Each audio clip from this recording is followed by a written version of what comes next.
This is my very good friend Mike.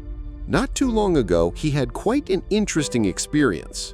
It was a sweltering summer's day, and Mike fancied some ice cream to cool off, so he headed over to the nearest shop. There, he was given 3 simple flavor options: chocolate, strawberry, and vanilla. Nothing fancy. Mike didn't mind the limited selection. Without overthinking it, he chose strawberry. He was in the mood for something fruity and refreshing.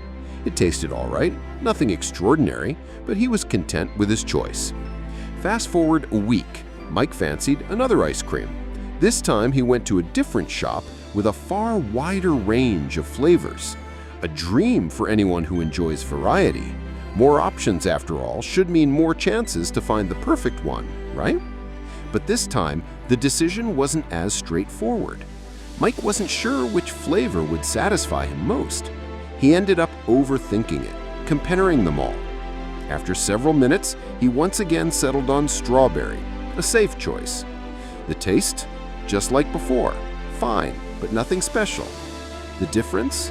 This time, Mike was disappointed. Genuinely disappointed. His expectations weren't met, and his day felt ruined. Let me show you why that happened with this simple graph. On the y-axis, we've got happiness. On the x-axis, the number of choices available. As you can see, when you have very few or even no options, you're unlikely to feel particularly happy, and that makes perfect sense. Imagine you're looking for a job, but only one place is hiring, and it's not a good fit. You're going to feel stuck, maybe even hopeless, because there's no room to choose something better suited to you. As the number of choices increases, so does your satisfaction, up to a point. You're no longer limited. You've got the freedom to pick what fits you best. That's great, right? But here's the twist. Once we pass that sweet spot, something strange happens. As more options keep increasing, your happiness starts to decline. Odd, isn't it? After all, more options should mean getting exactly what we want. But instead of empowering us, an overwhelming number of options can actually make us feel more anxious and less content.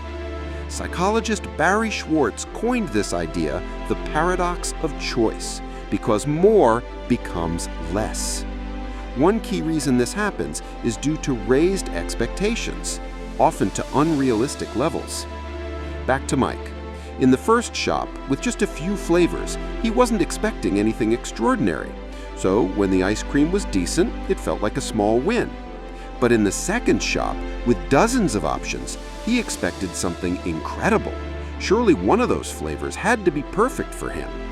But when the result was just fine, it didn't live up to the hype, and that hurt. That's the problem. When we have more options, we expect more. And we're more likely to feel let down, even if the outcome is basically the same. This ice cream story might seem trivial, but the same thing happens in much more important areas of life. Take dating, for example. A few decades ago, your potential partners were limited to the people in your local area or social circles. You knew they weren't perfect, but that was okay. Now, dating apps give you access to thousands of people with a swipe. And when perfection might be one swipe away, why settle for someone who isn't 100% ideal? This creates unrealistic standards and ultimately disappointment. It also leads to something called analysis paralysis. That's when you've got so many options, you end up not choosing anything at all. Back to Mike. He was just trying to pick the best tasting ice cream. But imagine if he'd also started comparing prices, checking ingredients, or worrying about how healthy each option was. That turns a simple choice into actual mental labor. Now imagine something more complex, like buying a house. You're comparing size, price, location, interior design, nearby amenities, and more. It's easy to get overwhelmed.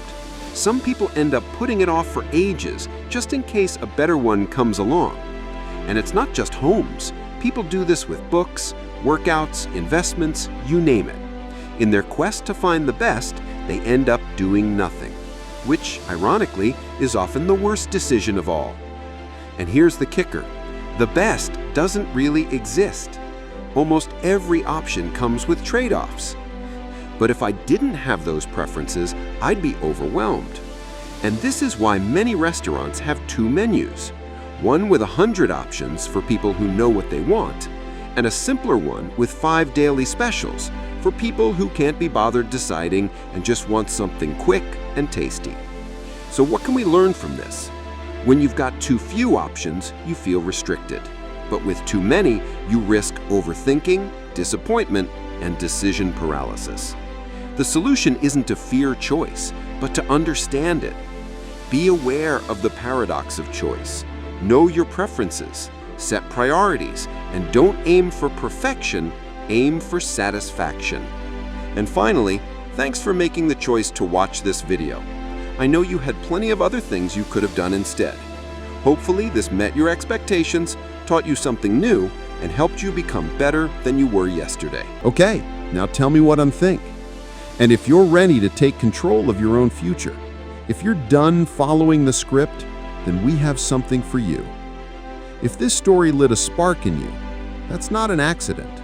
You're ready for more. I've built a free guide to help you take control of your path, the exact mindset and strategy we use to help creators, founders, and misfits design their own freedom. The link is in the bio.